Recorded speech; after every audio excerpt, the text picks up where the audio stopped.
selanjutnya di bagian kelima ini kita akan belajar tentang laju aliran kalor. Nah, laju aliran kalor itu memiliki simbol H sama dengan Q per T. Ini disebut sebagai laju aliran kalor. Kemudian kita punya 3 jenis laju aliran kalor, yaitu yang pertama adalah konduksi, lalu ada konveksi sama radiasi.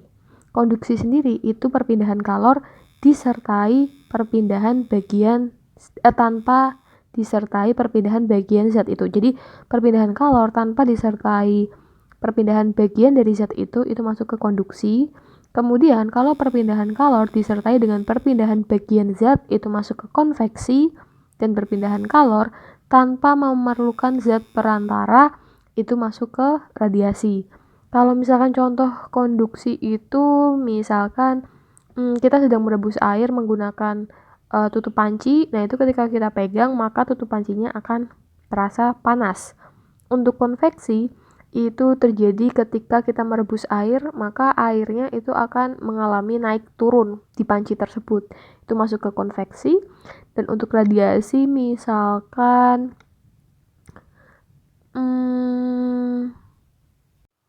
ketika panas matahari sampai ke bumi walaupun tanpa media dari luar angkasa. Nah, itu masuk ke radiasi.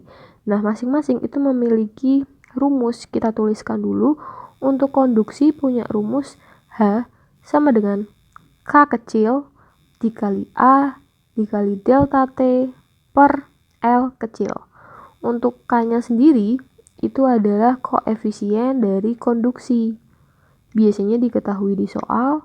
Kemudian untuk A itu adalah luas penampang. Kemudian untuk delta T itu adalah perubahan waktu ya. Lalu untuk L itu adalah panjang. Untuk konveksi, rumusnya adalah H besar sama dengan H kecil dikali A dikali delta T. H-nya itu adalah koefisien konveksi. Kemudian untuk radiasi, rumusnya adalah H sama dengan Q per T sama dengan E dikali konstanta Boltzmann dikali suhu pangkat 4 dikali A. Nah, untuk E itu sendiri adalah emisivitas. Nah, emisivitas itu ada beberapa macam nih. Kalau misalkan bendanya itu hitam, maka dia memiliki nilai E 1. Kalau bendanya putih, E-nya adalah 0. Selain itu, E-nya adalah antara 0 sampai 1. Kemudian untuk konstanta Boltzmann nilainya adalah 5,67 dikali 10 pangkat minus 8. Kemudian untuk T suhu, jangan lupa satuannya adalah Kelvin. Jadi kalau masih diketahui derajat Celcius, kalian tambahkan 273 biar satuannya menjadi Kelvin. Untuk soal nomor 1, di sini diketahui 2 batang A dan B dengan ukuran yang sama tetapi dengan jenis logam berbeda disambungkan. Ujung kiri batang bersuhu 80 derajat Celcius. Berarti di sini suhunya adalah 80 derajat Celcius dan ujung kanan B itu bersuhu 5 derajat Celcius. Jika koefisien konduksi kalor batang B, koefisien konduksi dari B itu adalah 2 kali koefisien konduksi dari A, berapakah suhu pada bidang batas? Berarti yang tanya yang ini nih, campurannya. Nah, untuk menyelesaikan soal ini, maka kita menggunakan rumus dari laju aliran kalor di A itu sama dengan laju aliran kalor di B. Kita masukkan rumus konduksi ya, karena diketahui koefisien konduksi, yaitu adalah K dikali A dikali delta T dibagi L, juga sama K dikali A dikali delta T per L. Untuk L ya bisa kita coret karena di sini panjangnya tidak berbeda, jadi sama panjangnya. Kemudian untuk A-nya juga kita coret karena sama. Kemudian untuk koefisien konduksi di A kita tulis conductivity di A. Untuk delta T kita cek A ini suhunya tinggi apa lebih kecil daripada yang sebelahnya. Ternyata suhunya lebih tinggi.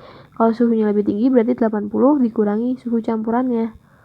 Sama dengan KB itu adalah 2Ka dikali T min 5.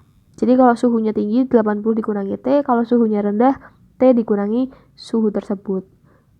Maka ini bisa kita coret nih K-nya. Menjadi 80 min T sama dengan 2T min 10. Kita pindah ruas, 80 ditambah 10 ya, jadi 90. Lalu 2T ditambah T, berarti jadi 3T. Maka T-nya itu adalah 30 derajat Celcius. Jadi suhu campuran pada bidang atau suhu pada bidang batas A dan B itu adalah 30 derajat Celcius. Selanjutnya perlu diketahui, jadi ini kan tadi kita sebut sebagai laju aliran kalor. Di soal itu juga kadang disebut perpindahan dari kalor. Jadi kalian jangan bingung kalau misalkan yang ditanyakan adalah perpindahan kalor ataupun laju aliran kalor, kalian menggunakan konsep ini.